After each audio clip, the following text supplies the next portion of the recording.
Hello नमस्कार दोस्तों। कैसे हैं आप लोग? मैं आशा करता हूं कि आप लोग बहुत अच्छे होंगे। चलिए आज हम लोग यहाँ पे आ गए हैं फिर से एक नए वीडियो के साथ बिहार बोर्ड क्लास 10th को लेकर के।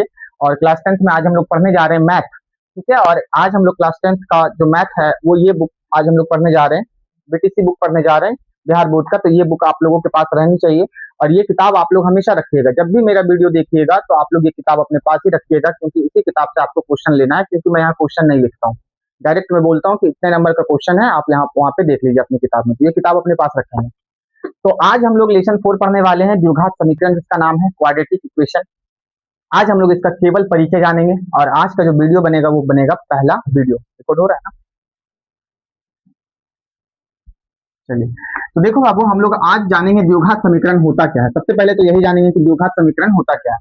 देखिए, आप लोगों को एक चीज मैंने बताया जरूर होगा लेसन 2 में द्विघात बहुपद में, कि एक होता है चर। क्या होता है बाबू? चर। और एक होता है क्या बताओ? अचर। एक होता है चर। चर किसको कहते हैं? ए से लेकर जड़ तक को, जड़ तक को क्या कहते हैं? चर कहते हैं। इस बात को हमेशा याद रखिएगा। अगर एग्जाम्पल की बात की जाए तो ए से लेकर जेड तक आप कुछ भी ले लीजिए, एक्स ले लीजिए, वाई ले लीजिए, जेड ले लीजिए, एल ले लीजिए, एम ले लीजिए, एन ले लीजिए, ए ले लीजिए, है ना, बी, कोई भी, ये सब के सब क्या है बताओ? सब के सब क्या है बताओ? चर। और याद रखिएगा चर है ना, ये चर है। और अचर किसको कहते हैं? तो सभी वास्तविक संख्या, सभी वास्तविक संख्या क्या कहलाती है? अचर कहलाती है। सभी वास्तविक संख्या क्या कहलाती है मेरे बच्चे? अचर कहलाती है। इस बात को आप लोग याद रखिएगा। मैं ये क्यों बतला रहा हूँ? मैं ये इसलिए बतला रहा हूँ क्योंकि इसी से आप समझेंगे कि द्विघात समीकरण क्या होता है। तो चर ए से लेकर जेड तक को चर कहते हैं और अचर किसे कहेंगे बताओ? सभी वास्तविक संख्या अचर कहलाती है। अब सभी वास्तविक संख्या क्या होती है? सभी वास्तविक संख्या जैसे आप 1.33 ले लीजिए, आप 1/4 ले लीजिए, आप 5 ले लीजिए, आप √5 ले लीजिए, ये सब के सब कैसी संख्या है बताओ? वास्तविक संख्या। सब की सब कैसी संख्या है? वास्तविक संख्या। तो वास्तविक संख्या में कुछ भी हो सकता है, कुछ भी, ठीक है, कुछ भी हो सकता है। तो मान लीजिए ये 6.42 ऐसे कुछ भी हो सकता है। तो सभी वास्तविक संख्या क्या कहलाती है बताओ? अचर कहलाती है। क्या कहलाती है? फिर आप लोगों को बताया गया था कि चर और अचर के मिलने से, चर और अचर को जब आप मिला दो, किसी भी रूप में मिला दो, है ना, जब दोनों जुड़ते हैं, चर अचर जब आपस में क्या होते हैं? जुड़ते हैं किसी भी रूप में, गुना में, भागा में, माइनस में, किसी भी रूप में अगर ये जुड़ते हैं तो चर और अचर के जब चर और अचर के मिलने से, ध्यान रखना वहां से, चर और अचर के मिलने से बनता है बीजीय व्यंजक। क्या बनता है बच्चे? बीजीय व्यंजक। अब ये बीजीय व्यंजक क्या होता है सभी बच्चे ध्यान से समझो। जैसे कि मैंने चर उठा लिया x और मैंने अचर उठा लिया 4, तो ये x + 4 जब मैंने लिखा, इसको इसी को ही क्या बोलेंगे बताओ? बीजीय व्यंजक। तुम कोई भी चर उठा लो y और माइनस में 5 ले लो, चर और अचर देखो मिल गया, जुड़ गया दोनों, है ना। तो चर और अचर के मिलने से क्या बन गया? बीजीय व्यंजक, है ना। मैंने यहाँ पे x² + 4x - 5 ले लिया। देखो यहाँ चर है, यहाँ अचर है, यहाँ चर है, यहाँ अचर है, तो ये क्या बन गया? बीजीय व्यंजक। क्या बन गया बताओ? बीजीय व्यंजक बन गया। तो इस बात को आप लोग याद रखिएगा। चर और अचर को किसी भी रूप में आप मिला दो, जैसे x/5, देखो एक जगह चर दूसरी जगह अचर, तो ये क्या बन गया? बीजीय व्यंजक। सिंगल अगर केवल चर ही रहे, केवल ये चर ही रहे तो ये भी बीजीय व्यंजक कहलाएगा। केवल अचर ही रहे, तो ये भी क्या कहलाएगा बताओ? बीजीय व्यंजक। तो बीजीय व्यंजक क्या होता है? बस इतना याद रखिएगा कि चर और अचर को मिलाने से ही क्या बनता है? बीजीय व्यंजक। और फिर आप लोगों को बताया गया था कि जब बीजीय व्यंजक में चर की घात पूर्ण संख्या हो तो उसी से क्या बनता है बताओ? बहुपद। बस इतना समझिएगा आप लोग कि चर और अचर के मिलने से बनता है बीजीय व्यंजक, और बीजीय व्यंजक फिर आगे क्या बनाता है बताओ? बहुपद बनाता है। और फिर बहुपद कई आधार पे कई कई प्रकार के होते थे, जैसे चर के आधार पे बहुपद, रेखिक बहुपद, द्विघात बहुपद, त्रिघात बहुपद, ऐसे। तो हम लोग यहाँ पे सिर्फ जानेंगे किसको? द्विघात बहुपद। किसको जानेंगे बाबू? द्विघात बहुपद को। सभी बच्चे ध्यान से सुनिएगा। मैंने अभी आप लोगों को इतना कहा है कि चर अचर के मिलने से बीजीय व्यंजक बनेगा। बीजीय व्यंजक फिर क्या बनाएगा बताओ? बहुपद बनाएगा। फिर बहुपद में कई प्रकार के बहुपद होते हैं, जिनमें से हमको केवल एक बहुपद को लेना है, जिसका नाम क्या है बताओ? द्विघात बहुपद।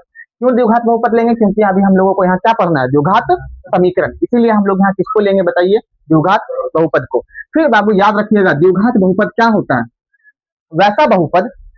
अच्छा, बहुपद क्या होता है? कुछ नहीं, बीजीय व्यंजक को ही क्या कहते हैं? बहुपद कहते हैं। लेकिन हाँ, बीजीय व्यंजक में चर की घात क्या होनी चाहिए, जैसे 4x + 5। देखो चर की घात एक पूर्ण संख्या होनी चाहिए। देखो चर की घात यहाँ कितनी है, 1, और 1 कैसी संख्या है, पूर्ण संख्या। पूर्ण संख्या यानी 0, 1, 2, 3, 4, 5, यही तो पूर्ण संख्या है।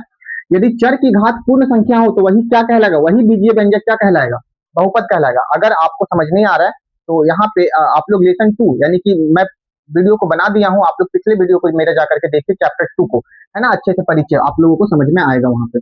तो द्विघात बहुपद, द्विघात बहुपद, द्विघात बहुपद का मतलब होता है जिसकी घात 2 हो, जिस बहुपद की घात 2 हो। और बहुपद क्या होता है, बीजीय व्यंजक को कहते हैं। बीजीय व्यंजक क्या होता है, जब चर और अचर मिलता है। तो बाबू द्विघात बहुपद, एक चीज हमेशा याद रखिएगा, फिर द्विघात बहुपद में यदि बराबर शून्य लगा दे, क्या लगा दे, शून्य लगा दे, बराबर शून्य लगा दे, तो वही क्या कहलाएगा, वही कहलाएगा द्विघात समीकरण। क्या कहलाएगा बच्चे बताओ, द्विघात समीकरण कहलाएगा।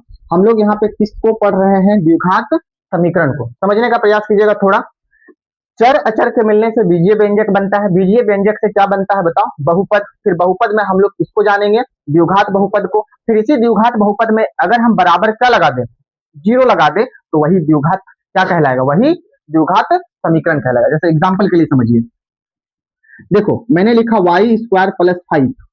बाबू देखो सबसे पहली चीज, ये एक जगह चर है, दूसरी जगह क्या है, अचर। चर अचर के मिलने से क्या बना, बीजीय व्यंजक। और ये बीजीय व्यंजक ही देखो, बीजीय व्यंजक में चर की घात 2 है, यानी ये पूर्ण संख्या है, तो इसी को क्या बोलेंगे, बहुपद। और बहुपद में ये कैसा बहुपद है, द्विघात, मतलब घात देखो पावर कितना है, 2, पावर कितना है बताओ, 2, यानी ये द्विघात बहुपद है। ये क्या है बताओ, द्विघात बहुपद। और इसी द्विघात बहुपद में अगर हम बराबर क्या लगा दे, 0 लगा दे, तो यही क्या बन जाएगा बताओ, द्विघात समीकरण बन जाएगा। फिर से समझिए, मैंने लिखा x² + 5x - 6, ऐसे लिख दिया, ठीक है। देखो बाबू यहाँ चर है, यहाँ अचर है, यहाँ चर है। चर अचर किसी भी रूप में मिल जाए तो उसी को क्या कहेंगे बताओ, बीजीय, बीजीय व्यंजक, ठीक है, बीजीय व्यंजक कहलाएगा, ठीक है। और इसी बीजीय व्यंजक, यही बीजीय व्यंजक क्या बनता है बताओ, बहुपद बनता है, बहुपद बनता है। और बहुपद कब बनता है, जब उसकी चर की घात, देखो ये चर है, ये चर है, चर की घात यहाँ 2 और यहाँ कितना है बताओ, 1, यानी पूर्ण संख्या हो। क्या हो बाबू, पावर हमेशा पूर्ण संख्या होनी चाहिए, माइनस में नहीं होनी चाहिए, बटा में नहीं होना चाहिए। ये सब मैंने बता के रखा है पहले से ही, तो याद रखिएगा। इसको क्या कहेंगे, इसको बहुपद कहेंगे। और ये कैसा बहुपद है, अधिकतम घात कितना है बताओ, 2, तो जिसकी अधिकतम घात 2 हो उसी को कहते हैं द्विघात बहुपद। और अगर मैं यहाँ पे क्या लगा दूं, बराबर 0, तो फिर ये द्विघात बहुपद से क्या बन जाएगा, द्विघात समीकरण। क्या बन जाएगा बताइए, द्विघात समीकरण। तो आई होप कि आप लोगों को समझ में आया होगा ये द्विघात समीकरण क्या होता है। तो इसको जल्दी से आप लोग नोट कर लीजिए, ठीक है।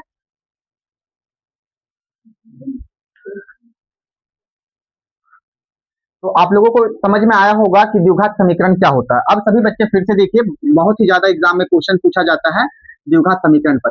सभी बच्चे ध्यान से सुनिएगा, द्विघात समीकरण, द्विघात समीकरण, द्विघात समीकरण को लेकर के बहुत सारे प्रश्न एग्जाम में पूछे जाते हैं। सबसे पहला जो चीज पूछा जाएगा वो पूछा जाएगा कि द्विघात समीकरण का व्यापक रूप क्या होता है।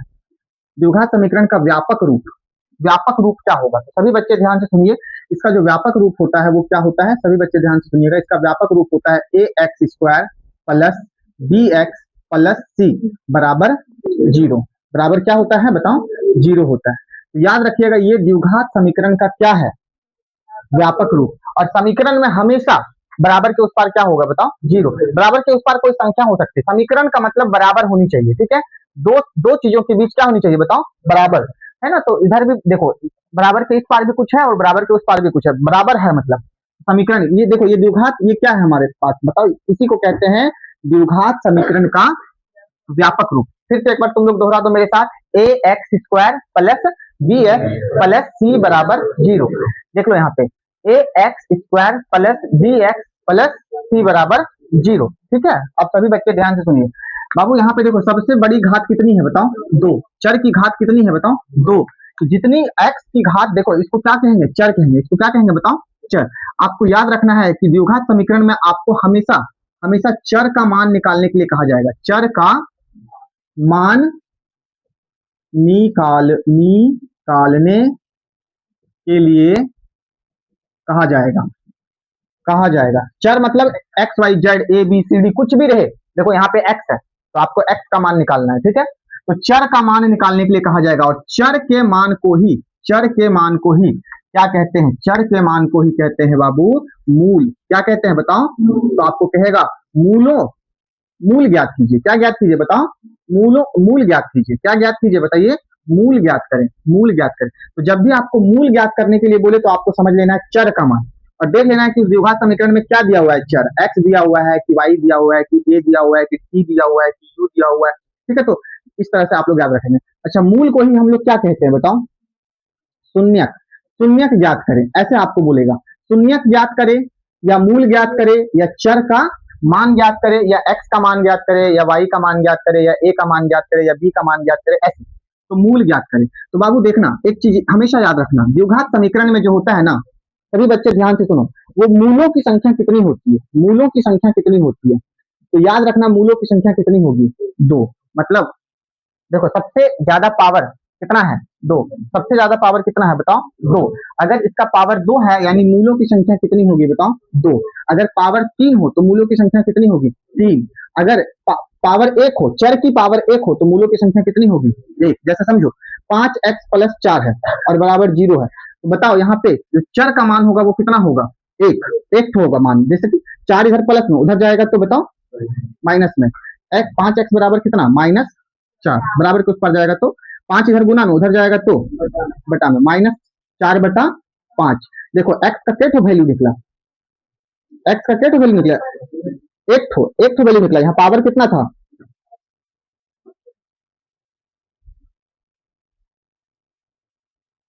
समझने का प्रयास करो। यदि यदि पावर 2 हो, यदि कितना हो बाबू? पावर 2 हो तो मूलों की संख्या कितनी होगी? 2 होगी। आपके एग्जाम में क्वेश्चन पूछा जा सकता है। क्या क्या क्वेश्चन पूछा जाएगा कि द्विघात समीकरण का व्यापक रूप बताइए क्या होता है? तो द्विघात समीकरण का व्यापक रूप ax² plus bx plus c बराबर 0। आपसे पूछा जा सकता है कि द्विघात समीकरण में शून्यक कितने होते हैं?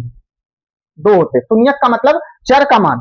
यदि हम x का मान निकाल रहे हैं, देखो तुम लोगों को एक चीज बार बार बताया हूँ, जैसे कि x प्लस 5 रहे और फिर x माइनस 6 रहे, बराबर क्या रहे? 0। तो x प्लस 5 बराबर क्या लिखते हैं? 0। या x माइनस 6 बराबर क्या लिखते हैं? 0। x बराबर 5 इधर प्लस में बराबर के उस पर जाएगा तो माइनस में, 6 इधर माइनस में उधर जाएगा तो प्लस में, यही ना है। ये x क्या है? चर। इसी x को क्या कहेंगे? चर। अभी तुरंत बता के आए, चर किसको कहते हैं? a से लेकर z तक को चर कहते हैं। तो क्या ABCD में x आता है? यानी x चर है। और देखो x का एक मान कितना है? एक मान -5 और दूसरा मान कितना है? तो ये पहला मान और ये दूसरा मान, तो टोटल कितना मान हुआ? तो कितना वैल्यू हुआ x का? 2 वैल्यू। यानी कितने शून्यक हुए? इसी को शून्यक कहेंगे। इसी को क्या कहेंगे?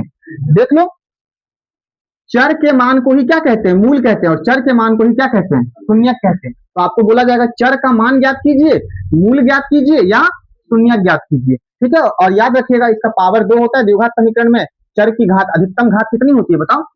2 होती है। तो इसलिए मूलों की संख्या कितनी हो जाएगी? 2 हो जाएगी। एक चीज और याद रखिएगा, आपसे पूछा जा सकता है कि अधिकतम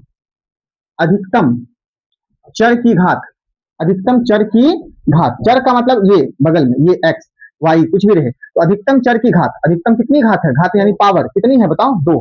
तो ऑब्जेक्टिव में से पूछा जा सकता है कि चर की अधिकतम घात, द्विघात समीकरण में चर की अधिकतम घात कितनी होती है बताओ? 2 होती है। तो इतना समझ में आया आप लोगों को? इतना समझ में आया? तो इसको अच्छे से आप लोग नोट करेंगे। ठीक है, फिर आगे अभी हम लोग बढ़ते हैं। चलो नोट कर लो। देखिए बाबू, अब इतना हो जाने के बाद अब हम लोग जो मूल ज्ञात करते हैं द्विघात समीकरण का, या जो शून्य ज्ञात करते हैं, या जो चर का मान निकालते हैं, उस 3 विधि से निकालते हैं। कितने मेथड से निकालते हैं? 3 विधि का मतलब तरीका, 3 रास्ते। मूल निकालने के, शून्यक निकालने के कितने रास्ते हैं? 3 रास्ते। जैसे आप लोगों के घर जाने के लिए अलग अलग रास्ते होते हैं, वैसे ही हम लोगों को समीकरण, द्विघात समीकरण का जो मूल निकालने के लिए बोला जाएगा या जो शून्यक निकालने के लिए बोला जाएगा, उसके कितने रास्ते होते हैं बताइए? 3 रास्ते होते हैं। तो ध्यान रखिएगा कि द्विघात हम लोग पढ़ रहे हैं द्विघात समीकरण। आप लोगों को मैंने बता दिया कि द्विघात समीकरण क्या होता है। द्विघात बहुपद में ही जब बराबर के उस पार क्या लगा दे? 0 लगा दे, तो वही क्या बन जाता है बताओ? द्विघात समीकरण। ठीक है, तो द्विघात समीकरण के या तो शून्यक बोलेगा, या तो क्या बोलेगा बताओ? मूल बोलेगा, या तो चर का मान बोलेगा, या तो शून्यक बोले या तो मूल बोले, है ना। तो शून्यक या मूल निकालने के 3 विधि होते हैं। कितने विधि होते हैं बाबू? 3 विधि होते हैं। कितनी विधियां होती हैं बताओ? 3 विधियां होती है, ऐसे होती है, लिखिए 3 विधियां होती है। अब ये 3 विधि क्या क्या है? 3 विधि क्या क्या है? 3 विधि क्या क्या है? तो तीनों विधि का हम लोग नाम लिखेंगे और एक एक करके सबको जानेंगे, ठीक है। पहला विधि का जो नाम है उसको कहते हैं गुणन खंड विधि। क्या कहते हैं बाबू? गुणन खंड विधि से हम क्या निकालते हैं बताओ? शून्यक। क्या निकालते हैं? शून्यक। और हम लोग क्या पढ़ रहे हैं? द्विघात समीकरण। तो द्विघात समीकरण के कितने शून्यक होंगे? दो, क्योंकि द्विघात पावर कितना है? दो। तो इसको याद रखिएगा, एक्स हो वाई हो कोई भी चर हो उसके कितने शून्यक होंगे? दो। अभी बस मैं परिचय बतला रहा हूँ, जब मैं क्वेश्चन बतलाऊंगा तो आप लोगों को और बेहतरीन तरीके से समझ में बातें आएंगी, ठीक है। तो यहाँ पे शून्यक या मूल निकालने के तीन विधि होते हैं। पहला विधि का नाम क्या है बताओ? गुणनखंड विधि। दूसरे विधि का नाम है द्विघाती द्विघाती सूत्र विधि। क्या नाम है बताओ बाबू? द्विघाती सूत्र विधि। द्विघाती सूत्र विधि, इसको याद रखिएगा। और जो तीसरी विधि का नाम है, जो तीसरी विधि का नाम है उसका नाम क्या है? पूर्ण पूर्ण वर्ग विधि, ठीक है। पूर्ण वर्ग विधि, ठीक है। तो इस बात को आप लोग याद रखिएगा। द्विघात समीकरण हम लोग पढ़ने जा रहे हैं। द्विघात समीकरण में दो शून्यक निकलेंगे, दो मूल निकलेंगे, लेकिन दो मूलों को ढूंढने के लिए, चर के मान को ढूंढने के लिए तीन रास्ते होते हैं। पहले रास्ते का नाम है गुणनखंड विधि, दूसरे रास्ते का नाम है द्विघाती सूत्र विधि और तीसरे रास्ते का नाम क्या है बताइए? पूर्ण वर्ग विधि। तो इसको अपनी कॉपी में आप लोग एज इट इज लिख लीजिए, ठीक है। फिर मैं आगे बढ़ता हूँ। चलिए अब देखिए फिर आगे की बातें मैं आप लोगों को बतला रहा हूँ। बाबू देखो हम लोग पढ़ क्या रहे हैं बताओ? द्विघात द्विघात समीकरण पढ़ रहे हैं। क्या पढ़ रहे हैं बच्चा? द्विघात समीकरण पढ़ रहे हैं। और हम लोग जान रहे हैं कि द्विघात समीकरण का जो व्यापक रूप होता है, कौन सा रूप? व्यापक रूप जो होता है वो क्या होता है? तो हल्ला नहीं कीजिएगा आप लोग। द्विघात समीकरण का जो व्यापक रूप होता है वो क्या होता है बताओ? A X square plus B X plus C, यही होता है व्यापक रूप। सभी बच्चे गौर से देखिएगा, यही होता है व्यापक रूप, है ना। तो इस व्यापक रूप में ध्यान से देखो बाबू, इसमें एक चीज तुम लोगों को दिख रहा है ए, एक चीज दिख रहा है क्या? बी, और एक चीज क्या दिख रहा है? सी। ए बी और सी, ए बी और सी, ये आप लोगों को दिख रहा है। ये बहुत जरूरी होता है। ये क्या होता है बताओ? बहुत जरूरी होता है, इसको जानना बहुत जरूरी होता है। तो कुछ नहीं, ए क्या होता है? एक्स स्क्वायर के बगल में जो कुछ भी रहे उसको क्या कहेंगे? ए। एक्स के बगल में यानी चर के बगल में, एक्स के बगल में जो रहे उसको क्या कहेंगे? बी। और जिसके साथ चर रहे ही ना, एक्स रहे ही ना, उसको क्या कहेंगे? सी। बहुत सिंपल होता है इसको पहचानना, आप लोग पहचानने के लिए सीख जाओगे, ठीक है। तो ये व्यापक रूप होता है। अब सभी बच्चे ध्यान से सुनिए, आपको मूल ज्ञात करने के लिए अगर कभी भी बोला जाए कि द्विघाती सूत्र का प्रयोग कीजिए, किसका प्रयोग कीजिए बाबू? सभी बच्चे ध्यान से सुनिए, आप लोगों को अगर बोला जाए कि द्विघाती सूत्र से मूल ज्ञात करें, द्विघाती सूत्र से क्या ज्ञात करें? मूल ज्ञात करें, तो आपका जो पहला स्टेप होगा, पहला जो काम होगा आपका, द्विघाती सूत्र से अगर कभी भी आपको मूल ज्ञात या शून्य ज्ञात करने के लिए कहा जाए, तो आप पहला काम जो करेंगे, दो स्टेप में काम करना होगा आपको। पहला काम जो आप लोग करेंगे वो क्या करेंगे पता है? आपको डी निकालना होगा। क्या निकालना होगा? डी एक चीज होता है, मैं आप लोगों को आगे बताऊंगा कि डी को विवेचक कहा जाता है, आगे मैं बताऊंगा। तो द्विघाती सूत्र में सबसे पहले क्या निकाला जाता है बाबू बताओ? डी निकाला जाता है। और डी निकालने का जो फॉर्मूला होता है वो होता है बी का स्क्वायर माइनस 4ac। इस बात को आप लोग अपने दिल दिमाग दोनों में बिठा लीजिए, क्योंकि ये मोस्ट वीवीआई है। बात समझ में आ रही है? मोस्ट क्या है? वीवीआई है। इससे कई एग्जाम में कई बार प्रश्न पूछा गया। तो डी निकालने का सूत्र क्या होता है? B square minus 4ac। ये डी क्यों निकाला जा रहा है? क्योंकि हमें मूल ज्ञात करना है, और मूल ज्ञात करने के लिए जो पहला काम करना होगा वो क्या करना होगा बताओ? डी निकालने। क्या निकालने का बाबू? डी। और डी निकालने का सूत्र क्या होता है? B square minus 4ac। फिर अगर आप लोगों ने डी निकाल लिया, तो सभी बच्चे ध्यान से सुनिए, डी निकालने के लिए आपको चाहिए बी स्क्वायर माइनस 4ac। मतलब देखो, आपको बी पता होना चाहिए, आपको क्या पता होना चाहिए? ए पता होना चाहिए, आपको क्या पता होना चाहिए? और हम लोग ए बी सी पता कर लेंगे, ठीक है। तो आपको अगर ए पता है, बी पता है और क्या पता है? सी पता है, जो कि हमेशा पता ही रहेगा। अगर ये तीनों चीजें पता है तो आपका क्या निकल जाएगा बताओ? डी निकल जाएगा, क्योंकि डी निकालने का फॉर्मूला ही क्या होता है? बी का स्क्वायर माइनस 4ac या 4ac, ठीक है। अब दूसरा जो काम करना होगा वो आपको क्या करना होगा पता है? आपको कहा जाएगा मूल ज्ञात कीजिए। मूल को ही मूल कहते हैं, या इसको क्या कहेंगे बताओ? शून्यक। क्या कहेंगे? शून्यक। मूल, या इसको क्या कहेंगे? शून्यक। तो मूल या शून्यक निकालने का जो फॉर्मूला होता है वो होता है माइनस बी। क्या होता है बच्चा? Plus b plus minus root under b बटा 2a। क्या होता है? 2a। तो सभी बच्चे ध्यान से सुन लीजिए, द्विघाती सूत्र से कभी भी अगर आपको मूल निकालने के लिए बोला जाए, तो पहला काम आपको करना है डी। ये फर्स्ट वर्क होगा आपका, पहला स्टेप। और दूसरा स्टेप आपका क्या होगा, ऐसे लिख देते हैं हम, लिख देता हूं मैं। आपका जो फर्स्ट स्टेप होगा, फर्स्ट स्टेप जो होगा वो क्या होगा, बी निकालने का, और जो सेकंड स्टेप होगा वो क्या होगा, बताओ बताओ, वो मूल निकालने का। तो द्विघाती सूत्र से कभी भी आपको शून्यक निकालने के लिए बोला जाए तो फर्स्ट स्टेप में आप बी निकालेंगे और दूसरे स्टेप में आप क्या निकालेंगे, मूल या शून्यक, और उसका फॉर्मूला क्या होता है, minus b plus minus root under d बटा 2 है।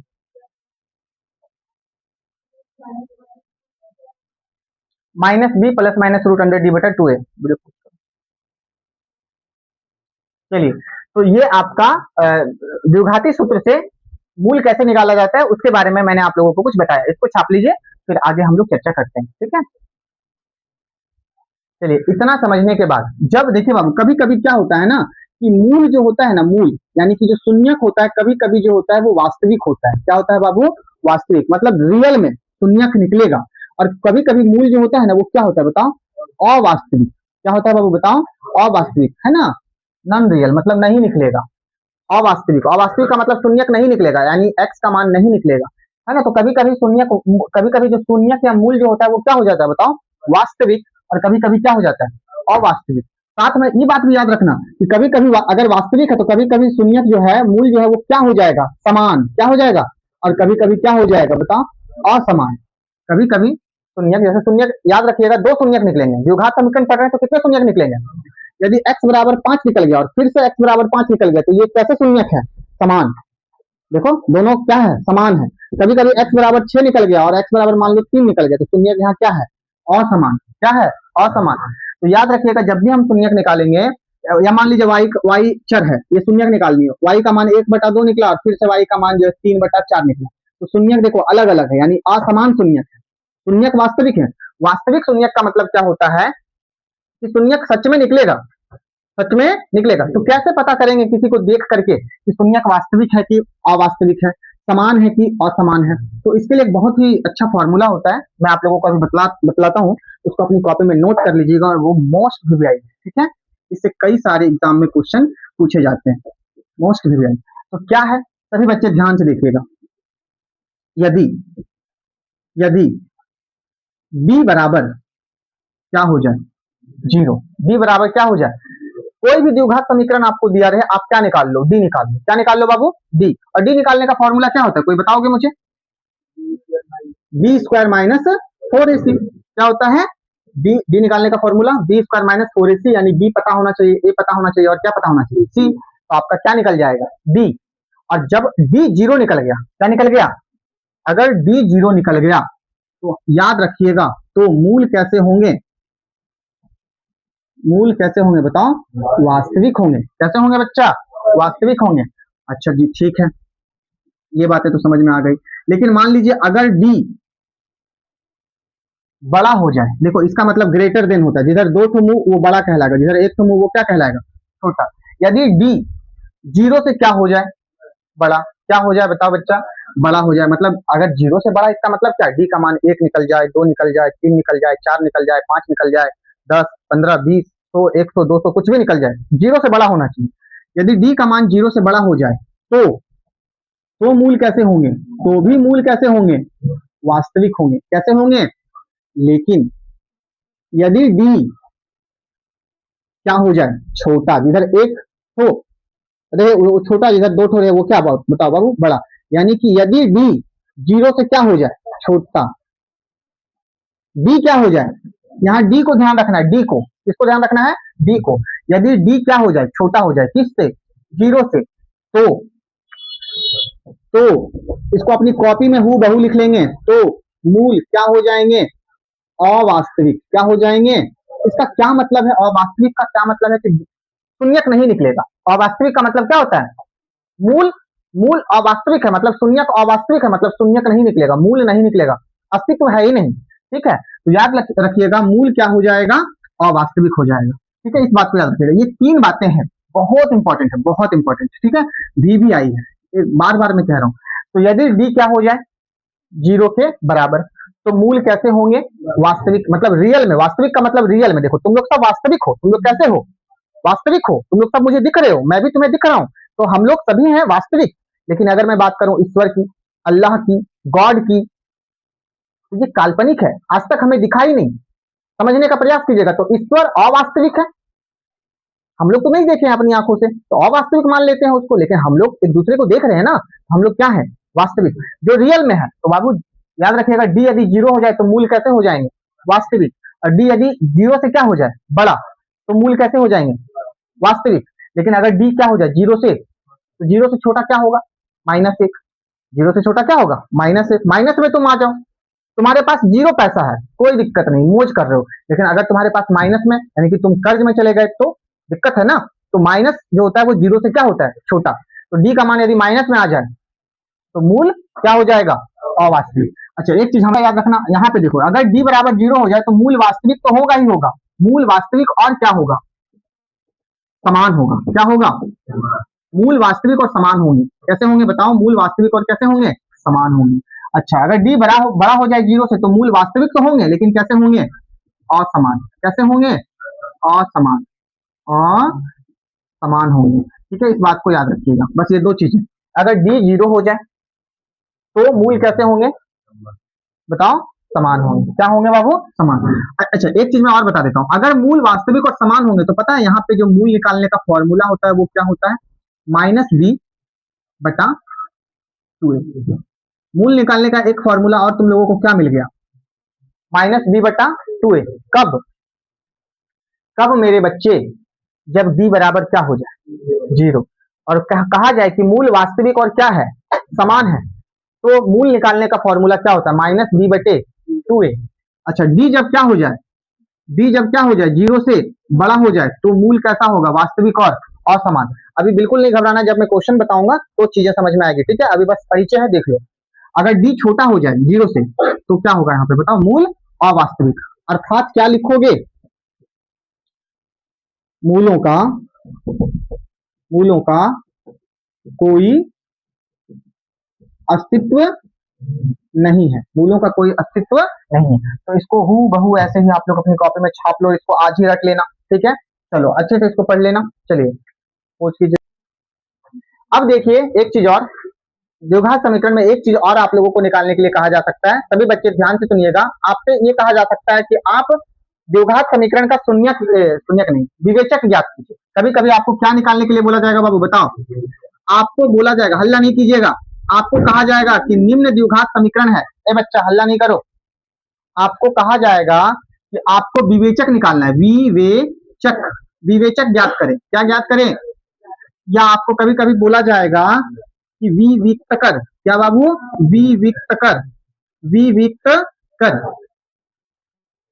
विवेचक ज्ञात कीजिए, या कभी कभी आपको क्या बोला जाएगा, विविक्त कर ज्ञात कीजिए। और इसी को पता है क्या कहते हैं, इसी विवेचक या विविक्त कर को क्या कहते हैं पता है, डी कहते हैं। क्या कहते हैं, और आपको पता है कि डी निकालने का फॉर्मूला क्या होता है, b² - 4ac। याद रखिएगा, हमेशा बड़ी डी लिखना, जब भी डी निकालने के लिए बोले तो क्या लिखना, बड़ी डी। और बड़ी डी को ही क्या कहते हैं, विविक्त कर। क्या कहते हैं, विविक्त कर। क्या कहते हैं, विवेचक। क्या कहते हैं, विवेचक। और विवेचक निकालने का सूत्र क्या होता है, b² - 4ac। बस इतना निकाल के आपको छोड़ देना है। क्वेश्चन पूछा जाता है ना कि आपको विवेचक निकालना है, तो ये सब चीजें आप लोगों को पूछा जाएगा। तो बस यहीं तक था इसका परिचय। ठीक है, अब परिचय में कुछ नहीं है। फिर आपको कभी कभी जो है द्विघाती सूत्र को कहेगा कि प्रूफ करके दिखाइए। इस बार क्वेश्चन में आया भी था, तो इस बार आया है तो शायद अगले बार नहीं आएगा, इसलिए तुम लोगों को मैं ये नहीं बताऊंगा। ठीक है, नहीं तो मैं बता देता। तो इसमें जो बस इतना ही परिचय है। अब जो है जो सिलेबस शुरू होगा वो कहाँ से शुरू होगा बताओ, प्रश्नावली 4.1। फिर इसमें प्रश्नावली 4 क्या है 2, फिर इसमें प्रश्नावली 4 क्या है 3, और इसमें क्या है प्रश्नावली 4.4। ठीक है, और ये सभी चीजों को हम लोग अच्छे से पढ़ेंगे, हर एक क्वेश्चन को अच्छे से समझेंगे और अच्छे से पढ़ेंगे, है ना। तो अगर आपको परिचय समझ में आया, ठीक है, और आपको अच्छा लगा, तो आप मेरे चैनल को सब्सक्राइब कर लीजिए, वीडियो को लाइक कर दीजिए, अपने दोस्तों तक शेयर कीजिए, और आगे मेरे वीडियो पे बने रहिए, ताकि आप लोग जो भी मैं वीडियो अपलोड करूं उसको आप लोग देख सके और मैथ को थोड़ा आसान बना सके। ठीक है, बहुत बहुत धन्यवाद आप लोगों का। आप लोग घर में अच्छे से पढ़िए और बहुत अच्छे से पढ़िए, एग्जाम में अच्छा रिजल्ट कीजिए, यही मैं ईश्वर से प्रार्थना करता हूँ। बहुत बहुत धन्यवाद आप लोगों का।